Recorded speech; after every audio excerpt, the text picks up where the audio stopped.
जहाँ हम देह भाव से युक्त थे, जहाँ हम नाना प्रकार के भोगों को अपना मानते थे, आज गुरुदेव की कृपा हुई, आश्चर्य की बात हो गई कि स्वामिनी जो मेरी हैं, ऐसा हृदय में आने लगा कि हमारी श्यामा जू, हमारी स्वामिनी जू।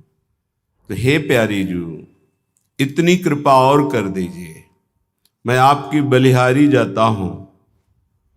चाहे मैं जग रहा हूँ या स्वप्न में हूँ या सुषुप्ति में हूँ, मेरी जिह्वा से हर समय राधा राधा ऐसा नाम निकलता रहे।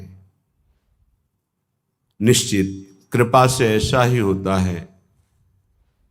राधा कुंड निवासी पूज्य श्री रघुनाथ दास गोस्वामी जी के विषय में श्रीहित ध्रुवदास जी कहते हैं, सोवत हु रसना रटे राधा कृष्ण सुनाम। यदि आप नाम के अभ्यासी हैं तो आप जब करवट बदलते हैं, आपको चेतना युक्त वृत्ति में तो आप उस समय देखते हैं आपका नाम या मंत्र चल रहा है। अगर चल रहा है तो आपका अभ्यास ठीक है, यदि नहीं तो अभी आपका अभ्यास ठीक नहीं है। अगर नींद खुली तंद्रा में स्थित हैं तो नाम चल रहा है, मंत्र चल रहा है, आप जाग भी नहीं रहे, आप सो भी नहीं रहे। ये बहुत नामाभ्यास से ऐसी सुंदर स्थिति प्राप्त होती है कि आंसुओं से वस्त्र भींगे रहते हैं। कब रात निकल गई, कब दिन निकल गया, उपासक को पता ही नहीं चलता। वो नाम के उस परमानंद में डूबता है जिसकी चाह से हम अनंत जन्मों से भटक रहे हैं भोगों में, और वो किंचन मात्र नहीं है। भोरी सखी को तो ये प्राप्त है। ये अपने लोगों के लिए प्रार्थना कर रहे हैं कि हे लाडली जू, आपकी बलिहारी जाऊं, आप ऐसी कृपा कर दो कि जागते हुए सोते हुए स्वप्न में हर समय हमारे हृदय में स्फुरित होता रहे राधा राधा राधा। ही जिय रसना श्वास श्वास प्रति, आहा, रोम रोम रट लाऊं राधा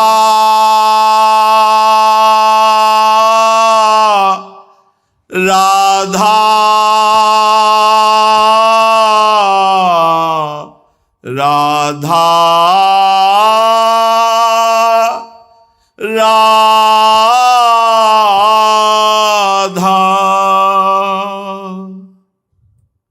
हृदय से, दिल से, जिह्वा से, श्वास श्वास से, रोम रोम से, हे किशोरी जू, बस मेरे राधा राधा राधा राधा ऐसा निकले। हिय जिय रसना श्वास श्वास प्रति, रोम रोम रट लाऊं जौलों श्वास। ये तभी अभ्यास में आएगा जो एक पद में भोरी सखी जी ने कहा है, श्वास ही नाम नाम ही श्वासा, नाम श्वास को भेद मिटावे, तब रोम रोम और रग रग बोले। जब एक भी श्वास आपकी खाली नहीं जाएगी नाम और मंत्र से, तब आपकी मंत्राकार वृत्ति होती, नामाकार वृत्ति होती है। तब वो जागृत स्वप्न सुषुप्ति स्फुरत में राधा पदाब्ज छटा, वो स्थिति तब आती है। ये बातों से नहीं आती, ये प्रवचन से नहीं आती, ये प्रवचन सुनने से भी नहीं आती, ये अभ्यास से आती है। सुना, मनन किया और सार बात पकड़ के चल दिया तो स्थिति आ जाएगी। कैसी प्रियता है राधा नाम में। कह रहे हैं, जो लो नाम श्वास तब ही लो, एक में एक हुए जाऊं। अगर राधा नाम चल नहीं रहा तो मृत्यु हो जानी चाहिए हमारी। जब तक नाम तब तक श्वास, जब तक श्वास तब तक नाम, नाम नहीं तो श्वास नहीं। बलिहारी है ऐसे महापुरुषों की जिन्होंने नाम के प्रति ऐसी प्रीति की। नाम नहीं तो मृत्यु स्वीकार है। बोलो, कसौटी में कस के देखो कैसे भजनानंदी हो। भजन के सिद्धांत को कसौटी में कसो, अपने मन को देखो। जहां एकादश स्कंद श्रीमद् भागवत में लिखा हुआ है कि त्रिभुवन की राज्य लक्ष्मी देने पर भी आधे पल के लिए जो अपने इष्ट का चिंतन नहीं छोड़ता, वो महाभागवत है। विचार करके देखो हम क्या है। जो लो नाम श्वास तब लो ही, एक में एक हुए जाऊं। नाम में हो गए। सच्ची मानिए, सच्ची। उपासक जब तन्मयता पूर्वक नाम का आश्रय लेता है तो नाम उपासक को पकड़ लेता है। ये जो नींद में नाम चलता है, स्वप्न में नाम चलता है, उपासक नहीं जपता है, ये नाम पकड़ लेता है उपासक को। ये अंदर की बात है। चाहे वो शौच में हो या अशौच में, दोनों में नाम कभी नहीं रुकता। अपवित्रः पवित्रो वा सर्वावस्थांगतोऽपि वः यह स्मरेत पुंडरीकाक्षम सवायाभ्यंतर शुचि। वायाभ्यंतर से परम पवित्र रहता है जिसकी स्मृति में हर समय नाम चलता है। जिह्वा में, कंठ में, हृदय में, स्मृति में। क्या अद्भुत स्थिति नाम जापक की। कल एक महापुरुष के दर्शन हुए, महाराष्ट्र के। रोम रोम से उनके निकल रहा था विट्ठल विट्ठल विट्ठल। ये अपनी अनुभूति कह रहा हूं। प्रश्न का उत्तर इधर दे रहे थे लेकिन आकर्षण हो रहा था, कोई है महाभागवत यहाँ। तो एकदम दृष्टि दौड़ी, देखा। उनका प्रश्न का उत्तर बाद में, पहले संभाषण करेंगे। हमारा सौभाग्योदय हुआ। ऐसा लग रहा था साक्षात तुकाराम जी पधारे हैं। सच्ची कह रहे हैं। कभी कभी लाडली जी की ऐसी विशेष महती कृपा होती कि ऐसे छुपे हुए महापुरुष कृपा करके दर्शन देते, जो उपाधि रहित हैं। उपाधि रहित होकर भगवान के वैभव की पूजा हो रही है तो बहुतायत है। लेकिन उपाधि शून्य दैन्य महापुरुष, इनका साक्षात्कार केवल प्रियालाल की विशिष्ट कृपा से होता है। जैसे राजसू यज्ञ में सब उपाधि वाले महात्मा थे, बड़े बड़े ब्रह्म ऋषि महापुरुष, लेकिन उपाधि रहित वाल्मीकि जी की आराधना करा के भगवान ने राजसू यज्ञ की पूर्णता की। ऐसे महाभागवत सच्ची मानिए, उनके रोम रोम से विट्ठल विट्ठल निकल रहा था। वो श्रवणेंद्रिय आपके पास नहीं, वो नेत्रेंद्रिय नहीं जिससे सुन सके। रोमांच हो रहा था। 2 घड़ी तो हमको संभलने में लगे, अपने आपे में आने के। केवल ऐसा बार बार की ऐसी कृपा कैसे हो सकती मुझ अधम पर कि ऐसे महापुरुष मुझे दर्शन दे सकते हैं। कोई नहीं जानता था। वो ऐसे ही साधारण ऐसे बैठे हुए थे। रोम रोम से विट्ठल विट्ठल विट्ठल निकल रहा था। ये तभी होता है जब अभिमान लीन हो जाता है आराध्य देव में, तब रोम रोम रग रग में नाम स्वयं स्फुरित होता है। जनाबाई के कंडों से निकलता था विट्ठल विट्ठल विट्ठल। तुकाराम जी जहां चरण रख देते थे वो भूमि बोलती थी विट्ठल विट्ठल। ये रोम रोम से राधा राधा निकलने लगी। कोई आश्चर्य की बात नहीं है। जिस भूमि को छू दिया वो भूमि बोलती है। श्री स्वामी शरण जी महाराज हित धाम में थे। उनके मस्तक में ऐसे जैसे तिलक लगाया जाता है बराबर, बहुत समय तक, फिर हटा दिया जाए तो तिलक का चिन्ह बन जाता है। ऐसे मस्तक में राधा नाम तेजो में उभर आया था। इतना राधा नाम कि मस्तक पे ऐसे राधा ऐसे लिखा दिखाई देता था। जो लो नाम श्वास तब ही लो, एक में एक हुए जाऊं। अहो लड़ती इतनी मुँह पे कृपा करो बलि जाऊं। नाम रूप में बड़ी ऊंची स्थिति, रूप नाम में यहां पहुंचना गुरु कृपा से ही है। नाम रूप में, रूप नाम में विविमय हुए दुलराऊं। पियत छकी मतवारी प्यासी, क्या शब्द है। पियत छकी मतवारी प्यासी, प्यास पियत न अघाऊं। जागत सोवत रटो निरंतर, राधा राधा नाऊं। नाम रूप में जब निरंतर अभ्यास नाम का होता है तो रूप छा जाता है, चमत्कार प्रकट हो जाता है, ध्यान धरना नहीं पड़ता। वही ललित त्रिभंगी लालजू महाराज के अधरों में बंशी और मंद मंद मुस्कुराती हुई अनंत सौंदर्य माधुर्य समुद्र को भी आकर्षित करने वाला रूप श्री लाडली जू का। लालजू अपने अधरों में बंशी रखकर राधा राधा गायन कर रहे हैं। प्यारी जू निर्तन भ्रकुटी बदन अंबुज मृदु, सरस हास मधु बोलन, अत्यासक्त लाल अलिलम पट बस कीन्हे बिनु मोलन। बिना मोल के लालजू बिके हुए प्यारी जू का भ्रकुटी संचालन, मंद मुस्कान और अमृत भरे रसमय वचन, लालजू बिना मोल के बिक गए। ऐसे प्रियालाल नेत्रों में छाए रहते हैं। नयनन पिय मूर्ति बसे, तेहि रस रहे समाय।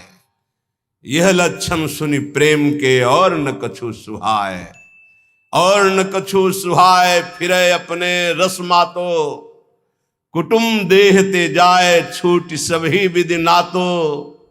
जहां जहां पिय की बात सुने खोजत तिन गैनन। ओ अद्भुत स्थिति, मम भक्ति युक्तो भुवनम पुनात। ऐसा महाभागवत भुवन के भुवन को पावन करने की सामर्थ्य रखता है। नाम रूप में जितना नाम जप करोगे रूप झलकने लगेगा, और रूप नाम में, रूप का परिचय नाम से ही होता है। देखिए रूप नाम आधीना, अगर नाम नहीं तो परिचय नहीं मिलेगा। सामने रूप खड़ा हो, ये कौन है, बोले अमुक है, नाम परिचय कराता है रूप का। तो रूप नाम में, नाम रूप में बिबी होए दुलराऊं। रूप में डूबा हुआ नाम जप कर रहा है, कभी नाम में एकाग्र बुद्धि करके रूप में डूबा हुआ है। नाम रूप, नाम रूप में, रूप नाम में विविमय हुए दुलराऊं। पियत छकी मतवारी प्यासी, कैसे कोई समझ पाएगा। पान करके प्रेमामृत का छका हुआ उपासक मस्त है, लेकिन प्यास बढ़ती चली जा रही है राधा नाम की, राधा रूप की, राधा चरणारविंद की सेवा की। और प्यास पियत ना घाऊं, निरंतर पान कर रहे फिर भी तृप्ति नहीं। अरबरात मिलवे को निस दिन मिले ही रहत, मनो कबहु मिले ना। जानी परे नहीं सांझ सवेरो, लाडली मेरी स्वामिनी। जानी परे नहीं सांझ सवेरो, ऐसो जन्म गवाऊं। श्रीहित बेगी ढरो भोरी पे, हुलसी हुलसी जस गाऊं। हुलसी हुलसी जस गाऊं, श्री राधा राधा नाऊं। अहो लड़ती इतनी मुँह पे, कृपा करो बलि जाऊं। हे प्रियाजू, ऐसे राधा नाम में डूब जाऊं कि सुबह हुई कि शाम हुई इसका पता ना चले। पूरा जीवन केवल राधा नाम की तन्मयता में व्यतीत हो। कृपा करो लाडली, हम पर द्रवित हो जाओ। श्रीहित बेगी डरो भोरी पर। हे प्रेम स्वरूपा प्रियाजू, द्रवित हो जाओ, दया कर दो कि मैं आनंद में उमगती हुई हर समय राधा नाम जप करूं और आपका यश गान करते हुए जीवन व्यतीत करूं। जीवन का परम लाभ यही है। जिनकी बात करने मात्र से भव समुद्र छूट जाता है वो प्रिया प्रीतम है, अन्य बात नहीं। अन्य बात करोगे फंस जाओगे। तब सुख हरिवंश गुण नाम रसना रटत, और बहुवचन अति दुखदानी। और कुछ बोले तो दुख में फंस जाओगे, निंदा स्तुति बन जाएगी। एकमात्र प्रिया प्रीतम की बात करो, उनका नाम जप करो, बहुत जोर का प्रेम प्रकाशित हो जाएगा हृदय में। दो ही बातों से, नाम जप और लीला गुण गायन श्रवण, इसी से प्रेम प्रकाशित होता है। श्रीपाद प्रबोधानंद जी महाराज कह रहे हैं, श्रीधाम वृंदावन का यदि आश्रय और वास मिल गया है तो आपको बहुत धैर्यवान बनना होगा। या आप भक्ति के मार्ग में चल रहे हैं तो आपको बहुत धैर्यवान बनना होगा। श्री वस्त्राभरणादिभि करपदाद्युत्कर्त दाहादिभि, निंदा संस्तव कोटिभिर्बहु विभूत्यत्यंत दैन्यादिभि, जीवान्नेव मृतो यथान विकृतिम प्राप्तः कथंचित् क्वचित्, श्री वृंदावनमाश्रये प्रिय महानंदैक कंदम परम। यदि हम वृंदावन वास करते हैं या बाहर वृंदावन का आश्रय लेकर प्रियालाल की भक्ति करते हैं, कई बार कहा है बहुत सावधान हो सकता है तुम भक्ति प्रारंभ कर रहे हो और तुम्हारे पुण्यों का संयोग बन जाए तो आपको सफलता पे सफलता मिलनी शुरू हो जाए, तो आप उसे भक्ति का परिणाम मत समझ लेना। बहुत धैर्यपूर्वक सुनिए और उसको हृदय में उतारिए। और आप भक्ति प्रारंभ किए और आपके पाप का संयोग शुरू हो गया नष्ट होना, तो आपको दुख विपत्ति संकट और असफलता मिलने लगी, तो आप उसे भक्ति का परिणाम मत समझना। ये पूर्वकृत पाप और पुण्य का संयोग है। भक्ति पाप और पुण्य दोनों को समाप्त करके दिव्यानंद की अनुभूति कराती है। इसलिए श्री वस्त्राभरणादि भी, यदि आपको बड़ा वैभव मिल रहा है तो भक्ति का परिणाम नहीं है कि आपकी भक्ति सफल हो गई, बड़ा वैभव मिल रहा है, नहीं, ये पूर्वकृत पुण्य का प्रताप है। वस्त्र भरणादि भी, सुंदर स्वर्णादि आभूषण, बढ़िया वस्त्र, रुपया पैसा, हर व्यवस्था, तो बोले भक्ति की बड़ी कृपा हुई, हम भगवान की भक्ति की, भगवान हमारी भक्ति का फल हमको दे दिया। भूल मत कर लेना, ये भक्ति का फल नहीं है, ये पुण्य का फल है पूर्व जन्म के। या कर पदाद्युत कर्त दाहादि भी, आग लग गई, एक्सीडेंट हो गया, हाथ पैर टूट गए, संकट आ गया, भारी संपत्ति नष्ट हो गई, तो आप उसे भक्ति से मत जोड़िएगा। कि जब से वृंदावन गए, भक्ति शुरू की, सब चौपट होना शुरू हो गया और 4 लोग आपको मिल जाएंगे। देखा ये बड़ी भक्ति करता है इसीलिए ऐसा इसके हुआ। उसको भक्ति से मत जोड़िएगा। जैसे पहला सुख संविधान तुम्हारे पुण्य से आया था, ऐसे दुख, नाना प्रकार की विपत्तियां, संकट, ये पूर्वकृत पाप से आता है। जैसे उदाहरण में पूज्य राधा बाबा बाल्यावस्था से भगवान के मार्ग के अनुयायी, बहुत कट्टर शास्त्रीय सिद्धांत का पालन करने वाले, जहां स्वप्न में भी पाप नहीं हो सकता, ऐसे महापुरुष जिस समय त्रिपुर सुंदरी भगवती की आराधना का दृढ़ संकल्प लेकर साधना में लगे, खड़ाऊं फिसल गई स्नान और अंग टूट गया। और नियम था कि कोई भी औषधि किसी भी पैथिक की नहीं लेनी, चाहे वो आयुर्वेदिक हो, होम्योपैथिक हो, एलोपैथिक हो, कोई पैथिक नहीं।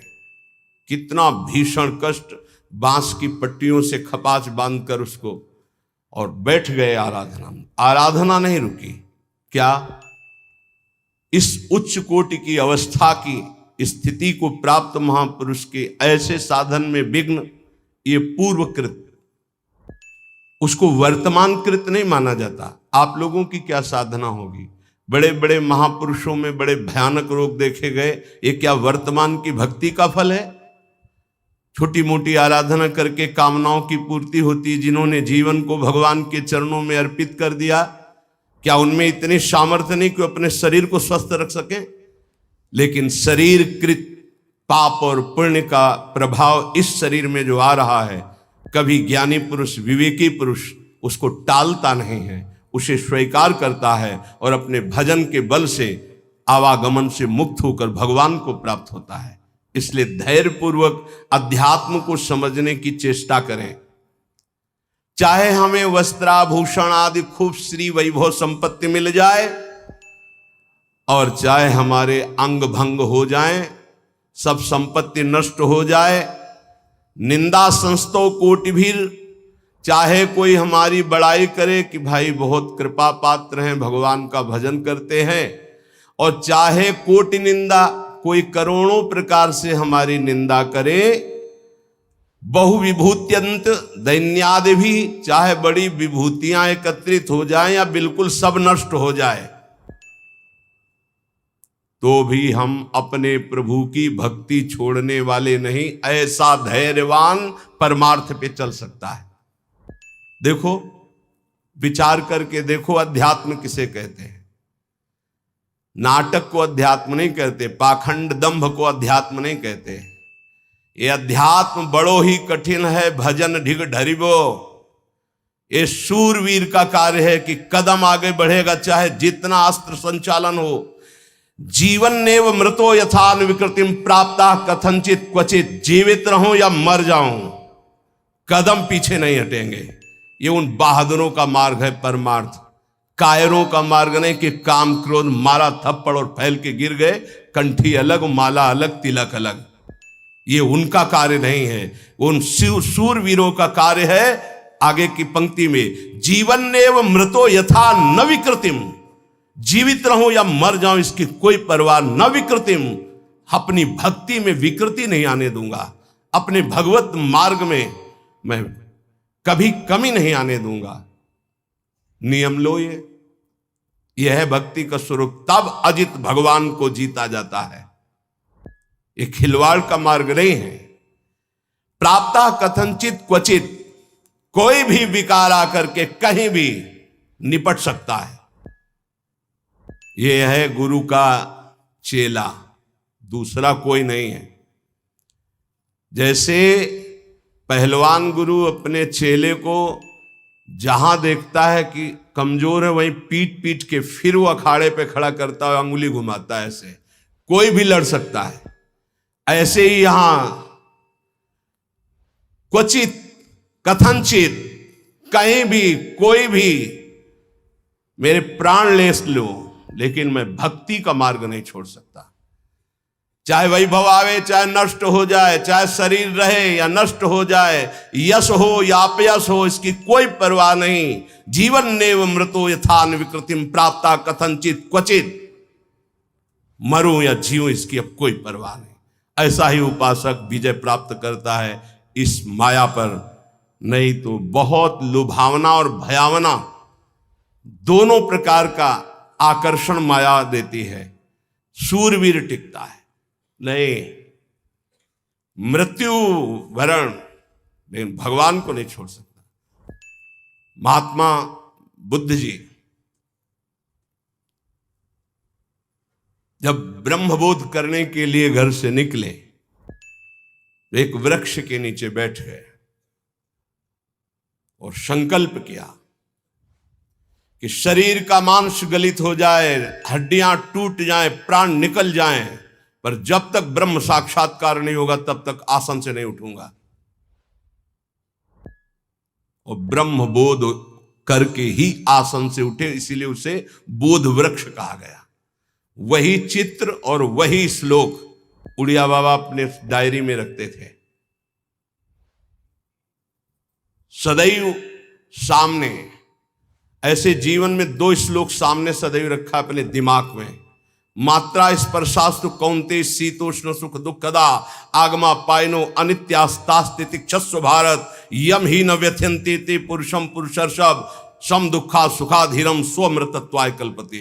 जब कभी कोई भी विपत्ति, संकट, गर्मी, सर्दी, भूख, प्यास, ये 2 श्लोक का निरंतर सामने से भगवान कह रहे, जगत गुरु कह रहे, यम ही न व्यथ्यन्ते ते, व्यथित मत हो, शांत मंत्र में लग, अपने इष्ट के चिंतन में लग।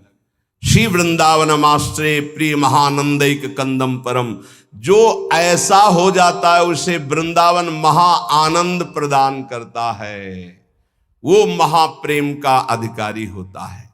देखो, शरीर छूटेगा, आज नहीं तो कल छूटेगा। हमें शरीर को लेकर के कि हमें सुख मिले सो भक्ति, आज हमारी भक्ति का स्वरूप बिगड़ गया है। शरीर सुविधा ही हमारी भक्ति रह गई है। बहुत ध्यान देने योग्य बात है। सच्ची मानिए, भगवान के मार्ग में चलने के लिए ये तो पक्का है, पक्का है, पक्का है। अपने को प्रभु के चरणों में समर्पित करके सुख दुख दोनों को समान भाव से सहने का विचार पक्का कर लो तो निकल जाओगे। अगर सुख के भोगी बने तो दुख में भाग जाओगे, टिकोगे नहीं इस मार्ग में, चाहे गृहस्थ हो चाहे विरक्त हो। शरीर को कितना दुलार करके तुम बचा लोगे, कितना? खा पी के खूब चर्बी शरीर में बढ़ रही है, नष्ट होने वाला है। एक घृणा करो इस वृत्ति से। अच्छे अच्छे पदार्थ खा खा कर शरीर को मोटा कर रहे, अपने आप को उठने बैठने लायक नहीं रह रहा है शरीर।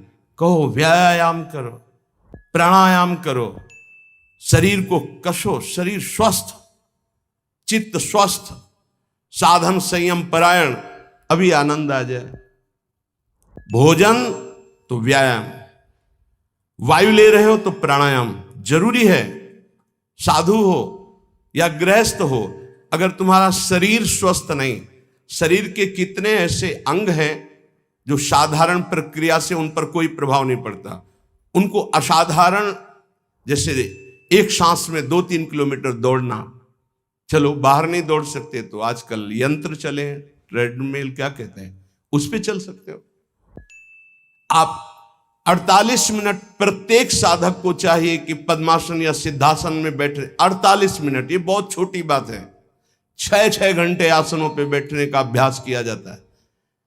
भीषण सर्दी में पसीना, केवल एक लंगोटी लगाए गंगा किनारे बैठे, मार्किन नीचे बिछी हुई, उसी का आसन, उसी का चला, 6-6 घंटे खुले में ऐसे पसीना से लथपथ शरीर हो जाता है। 90 प्राणायाम, साय मच जाती है दिमाग में, एकदम मंत्राकार वृत्ति। परमानंद की अनुभूति के लिए अध्यात्म चाहिए। शरीर का दुलार करने वाला कभी साधक नहीं होता। प्रायः कुछ ऐसे महा कृपा पात्र जन हैं जो शरीर को संयम में, इंद्रियों को संयम में रखने की विचारधारा करते हैं। नहीं तो आजकल हम सुविधा को अपनी भक्ति का फल मानने लगे हैं। सही हम आपसे हृदय की बात कहते हैं, भले बुरा लगे। ये सुविधा भगवान की प्राप्ति में बड़ी दुविधा है। जब तक भगवत प्राप्ति न हो जाए तब तक सुविधा का भोग न करें। हम धन्य घड़ी वो मानते हैं जब हमारा जीवन असुविधा में बीतित हुआ है, 20 वर्ष। हम धन्यवाद प्रभु को करते हैं कि वो समय हमको दिया जो हम जानते नहीं थे कि वही सुख का साधन है, वही सुख का साधन है। हम नहीं समझ पाए थे, हम उसे समझ रहे थे, हमारी कसौटी कसी जा रही, लेकिन आज हमको समझ में आता है कि हमारा वरदान का समय वो था। असुविधा साधक को ऊंचाई पर चढ़ाती है और सुविधा साधक को रोक देती है। ये पकड़ लेना। जिसकी वृत्ति भगवदाकार हो गई, महलों में रहे चाहे झोपड़ी में, कोई फर्क नहीं पड़ता। लेकिन ये स्थिति प्राप्त करने के लिए असुविधा चाहिए, तो उतना ही सुविधा का भोग करे, शरीर के दुलार में न फंसे, मान लिया जाए। नहीं तो आध्यात्मिक ऊंचाई पर चढ़ना कठिन हो जाता है।